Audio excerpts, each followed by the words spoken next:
L'exode rural et l'immigration provoquent l'accroissement de la population des villes. Entre 1831 et 1851, la population de Paris passe de moins de 800 000 habitants à plus d'1 million. L'île de moins de 70 000 à plus de 75 000. La ville de Roubaix double sa population au cours de la même époque. Les chiffres pour Paris et encore plus pour l'île minimisent le phénomène, car enserrées dans leurs remparts, ces villes n'ont pas la place pour accueillir de nouveaux habitants. L'île, avec une superficie de 411 hectares, a une densité de plus de 800 000 habitants au kilomètre carré. C'est ce qu'on retrouve aujourd'hui dans les bidonvilles des grandes villes d'Inde. On comprend pourquoi les plus pauvres doivent loger dans les caves. Le développement de l'île se fait surtout hors des remparts, dans les communes limitrophes de Oisem, Moulins ou Fives. L'accroissement de la population et les fortes densités posent de nombreux problèmes. Les villes connaissent ainsi régulièrement des épidémies. En 1831, le choléra tue plus de 19 000 personnes à Paris. La maladie touche l'ensemble du pays et se maintient jusqu'en 1841 avec plusieurs vagues. Le choléra réapparaît à nouveau en 1846 et en 1863. Le choléra, c'est la grande maladie épidémique du XIXe siècle. Il touche particulièrement les quartiers pauvres, surpeuplés, et on accuse l'insalubrité et le manque d'hygiène de propager la maladie. C'est dans ce contexte que de vastes programmes d'urbanisme sont décrétés pour moderniser les villes. Le programme qui transforme Paris en ville-lumière est le plus célèbre. Il ne s'agit pas simplement de répondre aux besoins d'une ville surpeuplée. Dans l'esprit de Napoléon III, il s'agit de faire de Paris un phare pour l'Europe et même le monde. Paris doit rayonner pour montrer que la France a retrouvé sa puissance avec le Second Empire. Napoléon III confie le projet au baron Haussmann. Georges-Eugène Haussmann est nommé préfet de la Seine en 1853 et le restera jusqu'à la chute du régime. Haussmann va donner son nom à la transformation de Paris qu'il orchestre. On parlera d'immeuble haussmannien et même d'haussmannisation.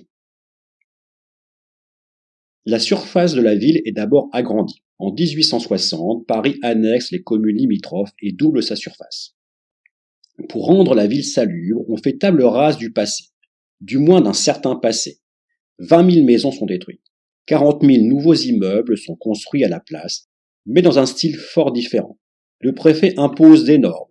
Les immeubles doivent être alignés, avoir une façade en pierre de taille, 5 étages, dont un deuxième étage noble, qu'on reconnaît à sa balustrade. Ces immeubles formés d'appartements sont faits pour la bourgeoisie, les plus aisés occupant l'étage noble, et les chambres sous les toits, servant à accueillir la domesticité des habitants. Les rues sont élargies. On perce le tissu urbain pour tracer de grands axes, boulevards et avenues. Il faut pouvoir circuler facilement dans la ville. Les critiques du Second Empire ont accusé le régime d'avoir voulu ainsi limiter la possibilité de barricades en cas d'insurrection. Mais il s'agit surtout d'adapter la voirie à l'accélération des transports et faire rouler plus rapidement calèches et omnibus. Il s'agit aussi de faire circuler l'air dans un esprit hygiéniste. D'ailleurs, la réorganisation de la voirie s'accompagne de l'aménagement d'un réseau d'égouts et d'approvisionnement en eau. On déplace aussi les abattoirs dans les arrondissements périphériques et l'approvisionnement en vivres de la capitale est lui centralisé dans les halles centrales. Construites par l'architecte Baltard, les halles centrales couvrent plus de 34 000 mètres carrés. Pour réaliser cette prouesse, Baltard utilise la possibilité du nouveau matériau né de la révolution industrielle, la fonte. Le bâtiment a une structure entièrement métallique et est recouvert de parois de verre. C'est le ventre de Paris du roman éponyme d'Émile Zola. Donc, avec l'haussmannisation, les bâtiments publics sont mis en valeur, isolés du reste du bâti et deviennent de véritables monuments. C'est le cas des gares ferroviaires, symbole par excellence d'accélération des échanges et de la modernisation de l'époque. C'est aussi le cas du Nouvel Opéra. Le projet de Charles Garnier ne sera achevé qu'après la chute de l'Empire.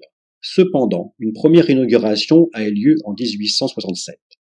On raconte qu'alors, devant les interrogations de l'impératrice Eugénie, qui avait du mal à définir le style du bâtiment, ni du grec, ni du Louis XV, ni même du Louis XVI, Garnier aurait répondu « Non, ces styles-là ont fait leur temps, c'est du Napoléon III, et vous vous en plaignez ?» En effet, le style coloré et chargé de l'édifice est en accord avec le goût bourgeois de l'époque qui aime la richesse qui se voit. L'image d'abondance explique aussi le succès du grand magasin. une invention de l'époque. Le Paris d'Haussmann se couvre de grands magasins dont Émile Zola se fait l'écho dans Au bonheur des dames. Le modèle en reste le Bon Marché fondé par Aristide et Marguerite Boucicaut. Il s'agit d'une réponse commerciale à l'abondance de produits que génère l'industrialisation. Face à la boutique qui ne proposait que quelques articles, le grand magasin propose de tout et en permanence. Les marchandises sont mises au centre du magasin, à la disposition des clients, ou plutôt des clientes. Les prix sont fixes, on invente les saisons de la mode et les soldes en fin de saison. Les grands magasins sont destinés à une clientèle bourgeoise qui se fait livrer ses achats. Ça n'est pas fait pour le peuple.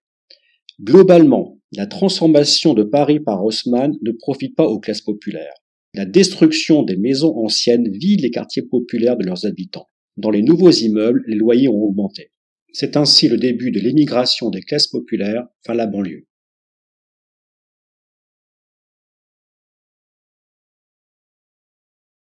La mixité sociale de l'ancien Paris tend à disparaître. Avec la transformation d'Haussmann, c'est un certain Paris, celui qui avait fait la révolution, qui est en train de disparaître.